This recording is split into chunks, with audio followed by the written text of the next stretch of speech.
महिला जिसको कैंसर होता है और वो मरने के लगभग 12 घंटे बाद जीवित हो जाती है और उसके बाद लगातार 18 दिनों तक जीवित रहती है और उसके बाद फिर से वो इस दुनिया से चली जाती है। ऐसा कैसे पॉसिबल हुआ? कहाँ की ये सच्ची कहानी है? ये सच्ची घटना किस दिन की है? इन सबको इस कहानी में जानेंगे। ये कहानी 13 तारीख दूसरा महीना 2025 की है। बिल्कुल अभी की कहानी है। आप जानिए। और अगर आपको बहुत से मेरे व्यूवर्स हैं जो साक्ष्य मानते हैं, वो कहते हैं कि क्या सबूत है आपके पास, तो वो इस जगह पर जाकर उन लोगों से बात कर सकते हैं। तो शुरू करते हैं आज की कहानी। नमस्कार, मैं महक चौधरी। आज आपके सामने फिर से एक सच्ची कहानी लेकर आई हूँ जो मृत्यु के बाद जीवित होती है और पूरी यमलोक की सच्चाई बताती हैं, क्या क्या उनके साथ होता है। ये कहानी शुरू होती है नागौर, जो कि राजस्थान में पड़ता है, और यहाँ पर एक भैरवंदा तहसील है जिसके अंदर एक गांव पड़ता है, जहां पर एक महिला जिनका नाम होता है दुर्गा देवी, जो कि अपना भरपूर उनका परिवार है, उनका देवर है, उनके पति हैं, उनका बेटा है। बेटा काफी बड़ा है और वो इस दुनिया से चली जाती हैं। दरअसल उनको कैंसर होता है और कैंसर का ट्रीटमेंट उनका चलता रहता है। धीरे धीरे वक्त निकलता है और कैंसर उनका लास्ट स्टेज पर होता है और वो इतनी कमजोर हो जाती हैं कि वो खाट में पड़ी रहती हैं, सांस तक ढंग से नहीं ले पाती हैं और वो बीमार रहती हैं।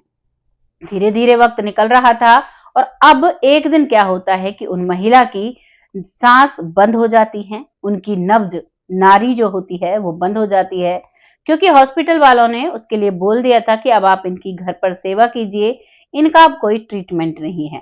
और उनका अंत समय था, सभी को पता था। और जो गांव के वैद्य जी होते हैं, जो देखते हैं, वही उन्हें देखते हैं जब घर में ऐसा मातम का सा माहौल फैल जाता है, क्योंकि वो न बात करती हैं, उन्होंने खाना पीना सब पहले से ही त्याग दिया था और वो बिल्कुल ऐसे हो जाती है कि मानो अब उनमें जान नहीं है। तो गांव के वैद्य को बुलाया जाता है। वैद्य जी उनकी नाड़ी चेक करते हैं तो उनमें न तो सांस थी, ना ही उनकी नब्ज कहते हैं, जिसे वेन कहते हैं इंग्लिश में, वो कहीं भी जो धड़कती है वो कहीं भी नहीं नजर आती है। अब उनके हिसाब से वो मर चुकी थी और अब उनका पूरा परिवार इकट्ठा होना शुरू होता है। अब उनके जो रिलेटिव होते हैं वो सब आते हैं और सब वहां पर शोक जाहिर करते हैं और इस प्रक्रिया में करीबन 12 घंटे बीत जाते हैं।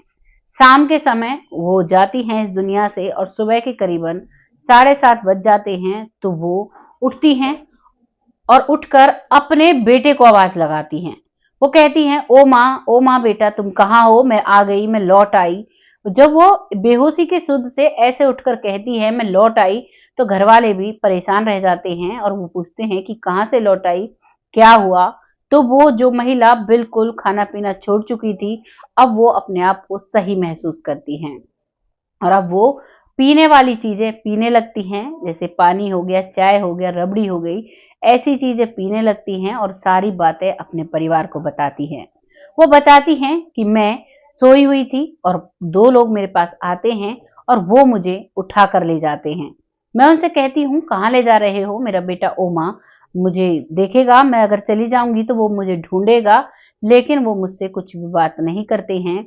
और जब मैं जाती हूँ, बिल्कुल ऊपर चली जाती हूँ और ऊपर जाकर देखती हूँ कि एक बहुत बड़ा सा हॉल है, उसमें 4 दरवाजे हैं, उसमें बहुत सारे ऋषि मुनि बैठे हुए हैं और उसमें एक और विशालकाय व्यक्ति बैठा हुआ है जो पन्ने देख रहा है और उनमें बस अपनी वो आपस में बातें कर रहे थे।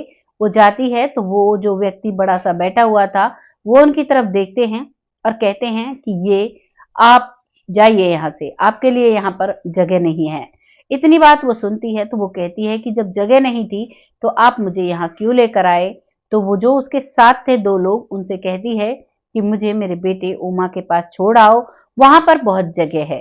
अब वो तैयार हो जाते हैं, तभी वो कहती है कि जब यहाँ पर जगह नहीं थी तो मुझे क्यों लेकर आए, और इतना बड़ा तो हॉल है, कहीं भी आ जाऊंगी मैं, अब मुझे क्यों छोड़ने जा रहे हो? तो वो कोई भी बात नहीं सुनते हैं और छोड़ने के लिए चल देते हैं। तभी वो महिला कहती है कि मुझे जब तुम नीचे छोड़ो तो मुझे आराम से छोड़ना, ऐसा ना हो कहीं मुझे चोट आ जाए। तो वो जो 2 लोग उसके साथ जाते हैं, उन 2 लोगों के साथ वो आती है और उसे धीरे से उसकी खाट पर लिटा दिया जाता है। वो जैसे ही लेटती है तो वो उठकर अपने बेटे ओम प्रकाश नाम उसका होता है, उसे ओमा ओमा कहकर बुलाने लगती है। वो उसके पास ही बैठे थे, सब लोग बहुत अचंभित थे कि इसकी कैसे आंख खुल गई, कैसे एकदम से आवाज लगाने लगती है। और अब जैसे ही ये बात उन सबको पता चलती है कि उसके साथ ऐसा हुआ है, दुर्गा देवी जी के साथ ऐसा हुआ है, तो सारे गांव के लोग 10 मिनट में इकट्ठा हो जाते हैं और आकर उनसे आशीर्वाद लेने लगते हैं। कहते हैं, आप तो यमलोक होकर आई हो, हमें अपना आशीर्वाद दो, आप बहुत किस्मत वाली हो, क्योंकि बहुत कम लोगों को भगवान चुनता है जो भगवान का संदेश पृथ्वी पर प्रचार करते हैं, प्रसार करते हैं। और ये महिला, इनको सिर्फ 18 दिन के लिए भगवान ने चुना था। इनकी 18 दिन की जिंदगी बाकी थी और उसे वो जीने के लिए वापस आती हैं और 18 दिन तक वो बहुत खुशी खुशी अपने परिवार के साथ रहती हैं। जो कभी इतनी उदास रहा करती थी कि कभी भी किसी को देखकर मुस्कुराया नहीं करती थी, हमेशा अपने गम को याद किया करती, हमेशा ये सोचा करती कि मुझे तो अब जाना है। अब लास्ट दिनों में वो इतनी खुश रहती हैं कि सभी के साथ बहुत अच्छे से बात करती हैं। धीरे धीरे वक्त निकलता है और वो 18 दिन हो जाते हैं। 18 दिन के बाद बहुत तेज उनके फेफड़े में दर्द होता है और फिर उन्हें लेकर जाया जाता है और हॉस्पिटल में वो दम तोड़ देती हैं।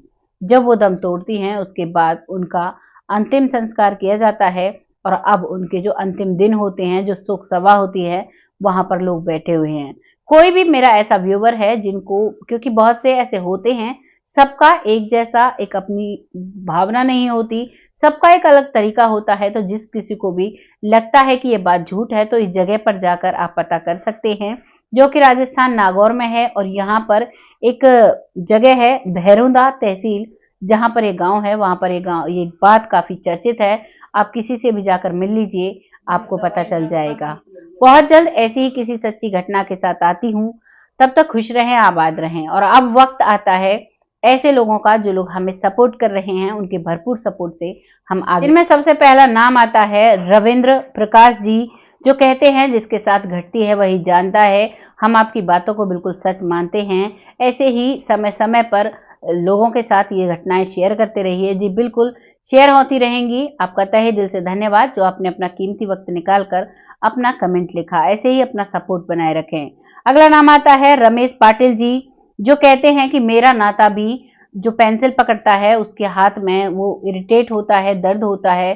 तो अब जब से मैंने ये कहानियां सुनी है कि पुनर्जन्म होता है, और एक कहानी में एक लड़का जो कि ट्रेन के नीचे आने से उसकी डेथ हो जाती है, तो वो दूसरे जन्म में अपने सीधे हाथ से नहीं लिखता है, क्योंकि उसे ऐसा महसूस होता है कि वो तो ट्रेन में जा चुका है, ट्रेन की वजह से वो कट चुका है, इसीलिए वो उल्टे हाथ से लिखता है।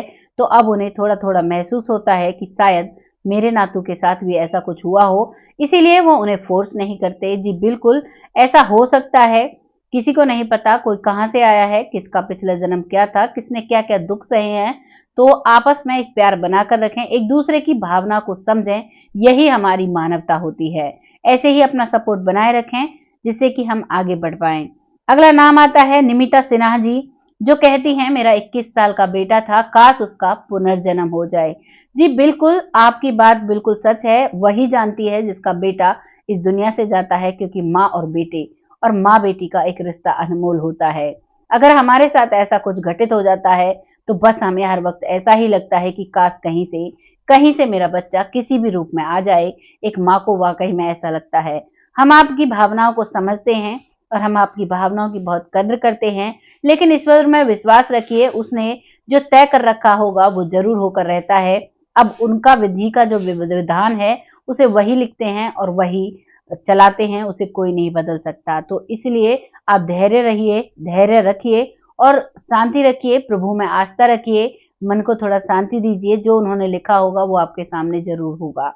ऐसे ही अपना सपोर्ट हमारे साथ बनाए रखें। और अगला नाम आता है इंद्रजीत जी, जो कहते हैं अच्छी कहानी सुनाते हो आप बहुत अच्छे से, थैंक यू सो मच। ऐसे ही अपना सपोर्ट बनाए रखें। अगला नाम आता है सूर्य बाला जी, जो कहते हैं इस बहाने हम लोग ईश्वर का नाम ले लेते हैं। जो कहानियां पुनर्जन्म की या मृत्यु के बाद जो जीवित होते हैं, इनमें वाकई में भगवान का करिश्मा होता है जिसे हम जानते हैं। और इसी से हम लोगों में एक वो होता है कि जब हम ये वीडियोस देखते हैं तो कई बार हम भगवान को याद कर लेते हैं। थैंक यू सो मच सूर्य बाला जी। ऐसे ही अपना सपोर्ट बनाए रखें। सूर्य बाला जी जो हमें बहुत सारे कमेंट करते हैं, बहुत जगह हमें सपोर्ट करते हैं। थैंक यू सो मच, ऐसे ही सपोर्ट करते रहें। अगला नाम आता है मंजू चौधरी जी, जो कहती हैं मुझे आप और आपकी स्टोरी बहुत अच्छी लगती हैं। थैंक यू सो मच, ऐसे ही अपना सपोर्ट बनाए रखें, आपके सपोर्ट से ही हम आगे बढ़ पाएंगे। अगला नाम आता है विपिन कुशवाहा जी, जो कि बेटा कहकर संबोधित करते हैं। Thank you so much uncle ji, ऐसे ही अपना सपोर्ट बनाए रखें। आपका हर वीडियो पर कमेंट है, मैंने देखा है, बहुत अच्छे से आप सपोर्ट कर रहे हैं। अपने बच्चों को ऐसे ही सपोर्ट करते रहें। अगला नाम आता है लखविंदर जी, जो हमें हर वीडियो में कमेंट करते हैं, बहुत अच्छे से सपोर्ट कर रहे हैं। Thank you so much Lakhwinder ji, ऐसे ही अपना सपोर्ट बनाए रखें। अब बाकी जो लोग रह गए हैं उनका नाम अगली वीडियो में जरूर ले लिया जाएगा। अब कहानी यहीं पर खत्म होती है, तो अगली कहानी बहुत जल्द लेकर आऊंगी। तब तक खुश रहें, आबाद रहें। जय हिंद, जय भारत।